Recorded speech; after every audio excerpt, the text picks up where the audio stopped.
You're listening to Clearview Today with Dr.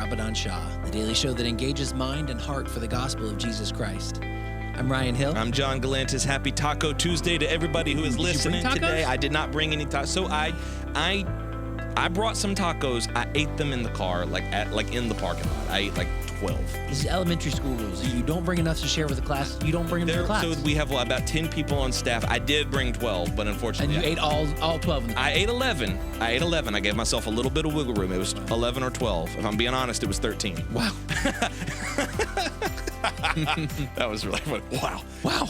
Ladies and gentlemen, we want to welcome our host, Dr. Shah, who's a PhD in New Testament textual criticism, professor at Carolina University, author, full-time pastor, and the host of today's show. Dr. Shah? And lover of tacos. You do? I do like tacos. So I will say, Dr. Shah, I'm really glad because you're a man after my own heart. You really like Mexican food. I do. And you are also willing to eat Mexican food that's not that good to be eating Mexican food. Yep. I appreciate that about I you. go along with it. Yeah, sometimes I'm like, why am I eating this? It's not good. Well, most of the time, Mexican food that's not that good is better than just not Mexican food. Yes, I agree. That can work. That can work. Mexican food is sort of like Star Wars. It's like even if it's not that good, it's still great. It's still Star Wars. Yeah, Right. like what am I gonna do? Not eat Mexican food? It's really funny because we like to eat Mexican food a lot. We'll go out to eat at least once or twice a week, and it's funny because Dr. Shah's wife will be like, "Are we're really eating Mexican food again?" And it's like, yes, of course. Of course. Did you really delicious. think we were going to live in a world where we don't go out to eat Mexican food? Yeah, Also, delicious. Mexican food, the turnaround is so fast when you go to a Mexican restaurant. Well, don't even worry about the turnaround. You sit down, they bring you chips and dip. Immediately. Right. So it's Exactly. like, why would you not go someplace where the food is there right away? Yeah, We're conditioned from the time we're preschoolers on to respond to snacks. Yes. Yeah. So, like, if you give me a snack, I'm going to keep I'm coming back. That's Exactly. right. That's right. And like another restaurant, they might give you like a little piece of bread. You eat it and it's gone. But as soon as they see Unlimited your, chips and salsa. that you can't beat that. More chips?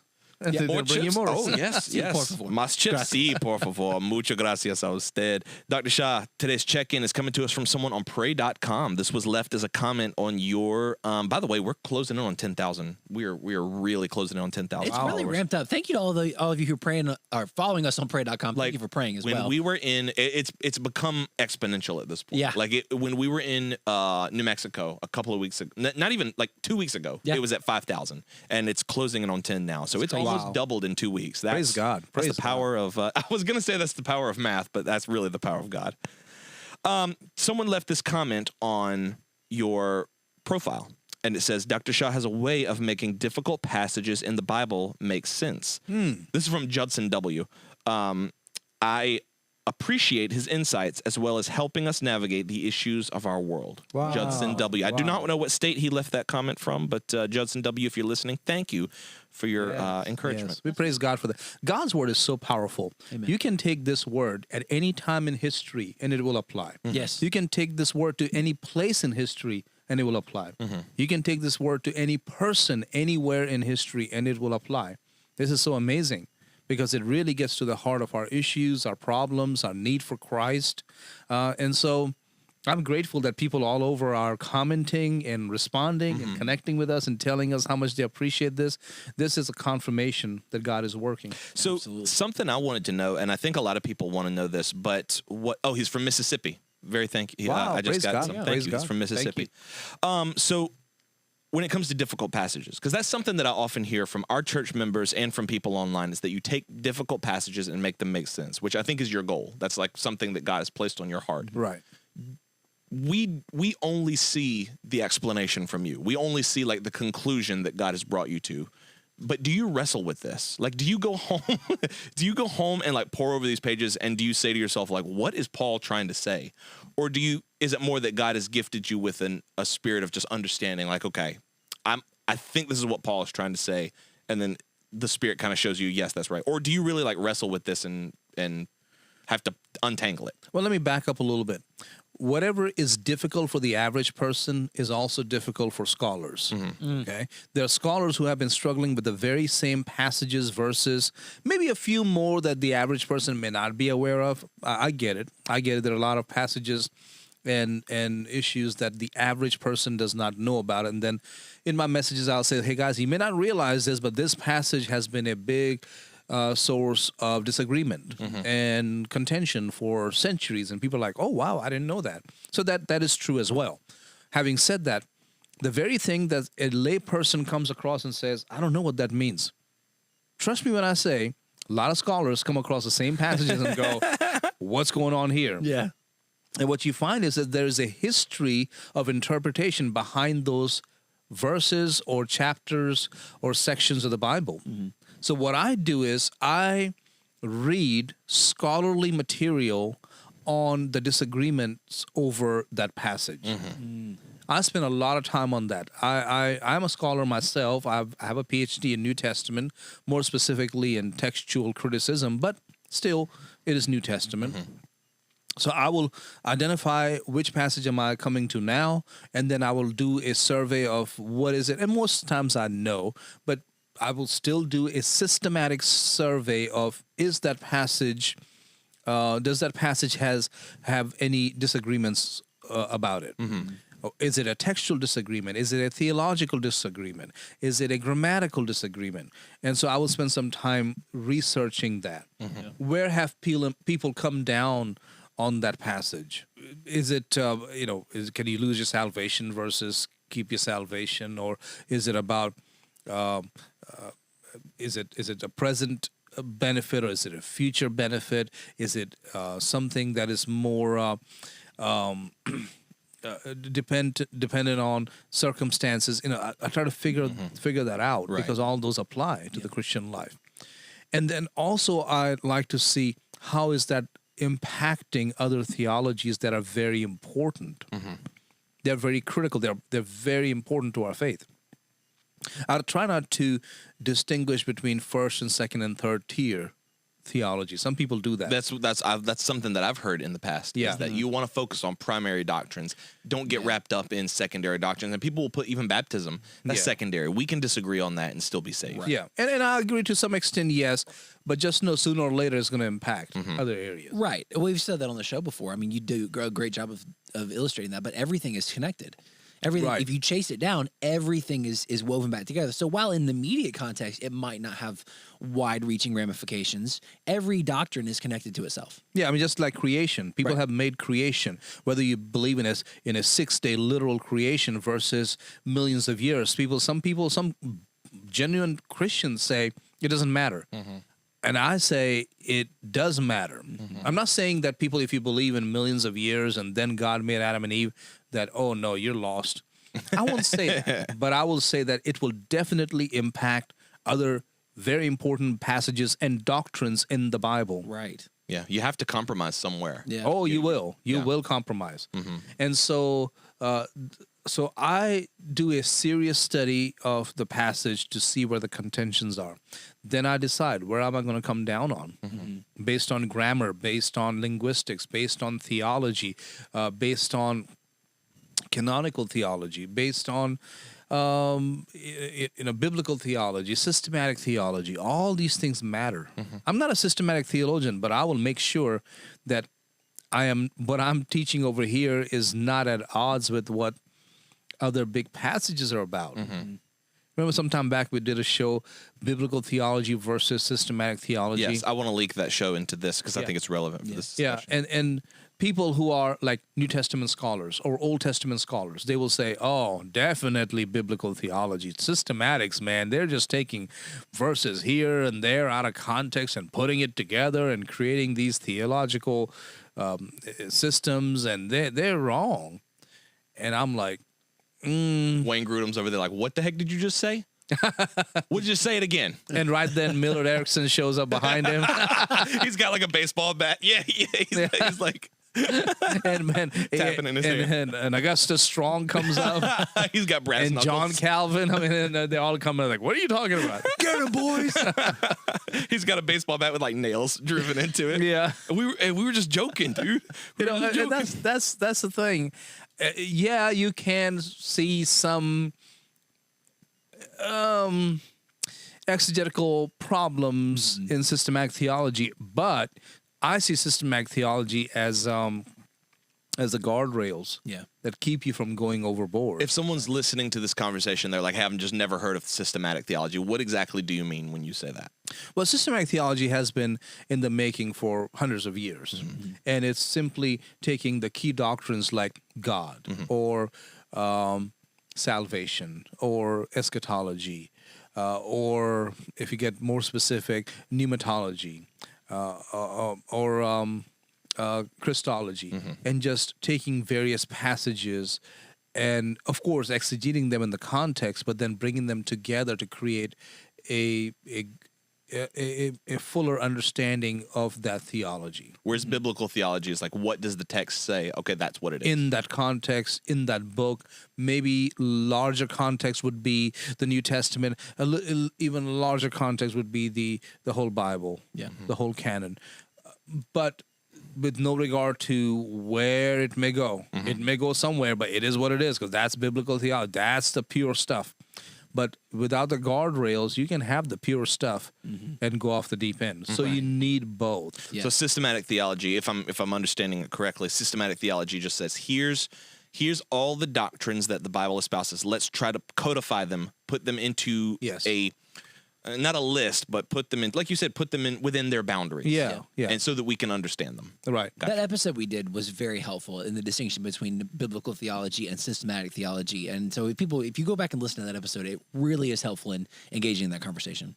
And I think systematic theologians should listen to biblical theologians and make some changes where it's justified. Right.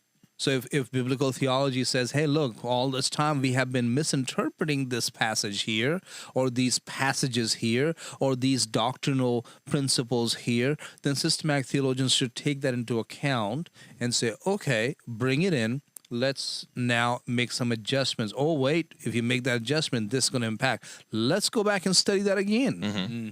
Maybe it's not saying what you're saying it's saying. Yeah. I'm taking a class right now on Bible exposition, and Dr. Shah, you gave me a book even just last night. Yeah.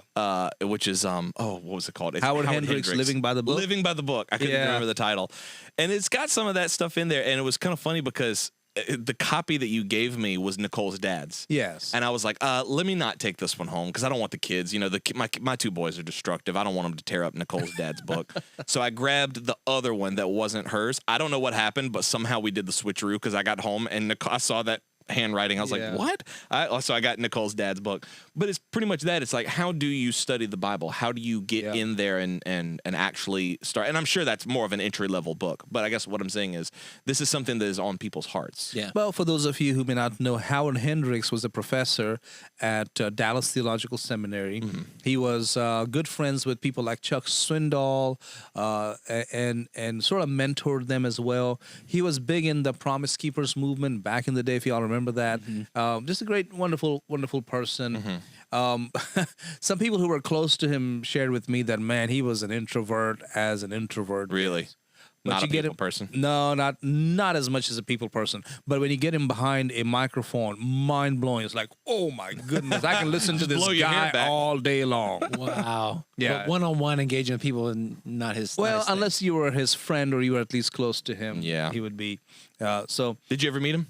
no, I've seen him. Gotcha. I've seen him. I've heard him in person, and of course, very engaging. A lot of wisdom. I wouldn't say that I agreed with everything that he ever did and said, but overall, I think Howard Hendricks was a giant. Yeah. Wow. Especially at the time when he lived. But Living by the Book lays out the basic principles of Bible interpretation, study, application, and has been used by a lot of preachers over the years. Yeah. So if someone's listening to this, because we're talking about like interpreting the Bible and reading the Bible, learning how to study it, even having the desire to study it at all, you know, what because people will, you start throwing out words like that. Exegesis, eisegesis, exposition, hermeneutics. Aren't all these things the same thing? And if they're not the same thing, how do I know which one is which? How do I navigate it? Great question. Begin small. I mean, if you're just getting started and if you don't have a seminary background, then begin with something like Robertson McQuilkin's Understanding and Applying the Bible. And he lays out all these principles and these terminologies, and they're a great place to start. But then you can move on and read, say, The Hermeneutical Spiral by Grant Osborne. Great book. And then you can move on and read some heavy hitters like New Horizons in theology or Two Horizons in theology. You can go there if you really want to keep climbing the ladder. There are some big names out there like Kevin Van Hooser, big name in biblical hermeneutics. Again, I don't agree with them. Just because I'm mentioning their names does not mean like I'm sold out on those guys. Right. There are places I take big issue with them in how they are applying hermeneutical principles. Right. But overall, there's a lot you can learn from them. Yeah. Why does this matter for the average church person who's thinking like, I have my Bible and I do my devotions and I listen to my pastor on Sunday and that's me. That's where I go. And I get it. Most people don't have the time or the patience to sit there and say, I'm going to really study the principles of studying the Bible. And I get that. But I would encourage them to at least try a little more than you have been. Yeah. I've been doing this for, I got saved at 15. So I've been saved for 17, 18 years now. I'm 33 now. And, not only that, but, I've been in school, like I've taken hermeneutics 1 and I've taken hermeneutics 2, and I can sit here and tell you I probably could not define hermeneutics if I tried. But that just kind of shows that when I was taking those classes, the effort wasn't there. I was just in it to take that class. Yeah. The older I've gotten and the more that I've started doing this show and these past couple of years really diving into doctrine, the more fun it becomes. I don't think I'll ever study doctrine as a hobby. Like, that's not who I am, to get into the nitty-gritty of, okay, what does the Bible really mean? But at the same time, I am starting to fall in love with reading it and talking about it and understanding it more so than I did when I was actually in school to learn it. Oh yeah.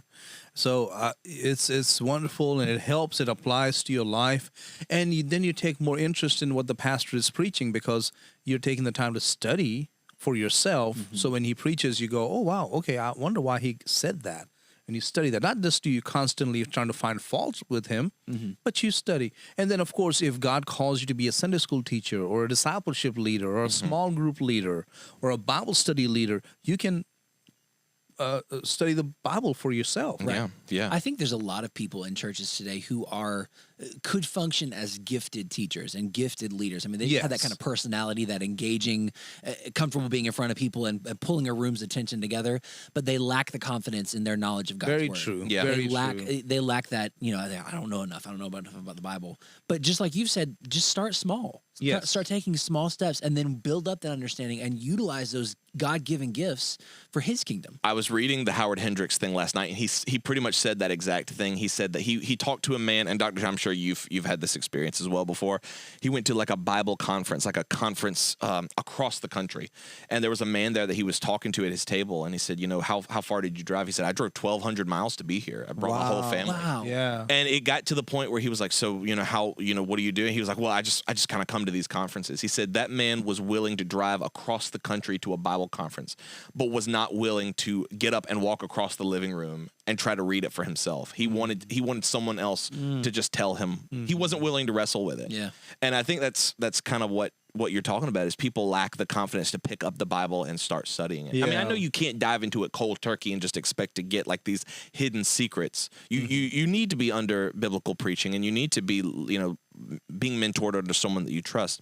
But at the same time, like, the book is there. Yes. You know what I mean? Yes. It's available for you. Right. Whatever you want to study, you'll find the time, you'll find people, you'll find shows like this one where we discuss books like this, like I mentioned just a few moments ago, McQuilkin's book or Gordon Fee's book on New Testament exegesis, or Douglas Stewart's book on Old Testament exegesis, or like Grant Osborne. Again, you may not agree with all of them. Like, I want to agree with Gordon Fee when it comes to his Pentecostal views. I want to agree with Grant Osborne when it comes to his classical Arminianism. But there are things, there are powerful principles I can take away. Yeah. Or exegetical fallacies by D.A. Carson. Again, I may not agree with D.A. Carson on everything, but wonderful book if you want to deal with some of those fallacies in your own interpretation. So I have something I want to ask you, and this is something I've thought about this for a while, but I didn't know how to really frame it. But like with me, so like I'm really into like audio video, right? And so a lot of that is patching and unpatching, routing a signal. I have a signal that starts from my mouth and it's got to get to the microphone and it's got to go through the cable and into the board and then out of the board to the speakers. There's a pathway. And when you do that with like 20 musicians, things can get crossed up. And so it's very satisfying to spend a day patching cables, unpatching cables, and then everything works. It's clean, it's routed. With someone like you who's a biblical scholar, you've poured a lot. Let's say your paper on the flesh and the bones, or the one on the Ethiopian eunuch. Because you're trying to say, hey, look, I'm presenting evidence that this either was original or was not original, and I've poured all of this in here. And to me, this is simple, this is clean, and it's conclusive. And another scholar could be like, no, I don't think so. Does that ever frustrate you? Like to know that I'm getting to the end of this and I'm presenting closure. As far as I'm concerned, this matter is closed. Yeah, and I get their point because they're looking for something that I may not be providing, or they have a question in their mind that I did not answer, or some qualification that I did not lay out. So I get it that they don't agree. I don't like it when they wholesale just dismiss the work. Did they do that? Oh, yeah, that happens. Wow. Like it happened with my dissertation. Somebody dismissed it. Say, oh, you did a good work, but I disagree with him. So I was like, okay, well, that is true, but maybe say, what is it the good work is about? Right. Mm-hmm. What is it that you do agree with? Mm-hmm. If you just disagree just like that and just flippantly say, I don't care for that, I don't think you're a good enough scholar then. Yeah. A good scholar will not be like that. Yeah. And sometimes some of the older guys get like that, and it's not it's not helpful.